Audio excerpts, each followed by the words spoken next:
സഹാബികളെ പിന്തുടർന്നവരെ അല്ലാഹ് പൊരുത്തപ്പെട്ടു എന്ന് പറഞ്ഞത്. സഹാബികളുടെ കൈവശത്തിലാണ് ഖുർആനുള്ളത്.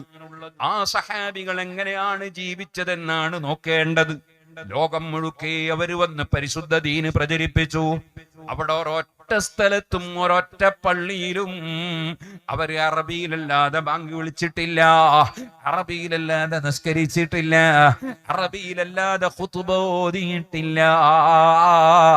അപ്പൊ ഖുർആൻ പഠിപ്പിക്കുന്ന ഖുതുബ, റസൂലുള്ളാഹി പഠിപ്പിച്ച ഖുതുബ അതേത് ഭാഷയിലായിരിക്കണമെന്നത് സഹാബത്ത് ലോകമെമ്പാടും അവരുടെ ജീവിതത്തിലൂടെ പഠിപ്പിച്ചു. അതുകൊണ്ടാണ് ഫത്ഹുൽ മുഈനിൽ പറഞ്ഞത് ഇത്തിബാഇസ് സലഫി വൽ ഖലഫി, മുൻഗാമികളും പിൻഗാമികളുമായ സർവമഹാന്മാരും അറബിയിൽ മാത്രം ഖുതുബ നിർവഹിച്ചതിനാൽ അറബിയിൽ ഖുതുബ ഓതി ജുമുഅ നിസ്കരിച്ചാലേ ജുമുഅ സഹീഹാവുകയുള്ളൂ.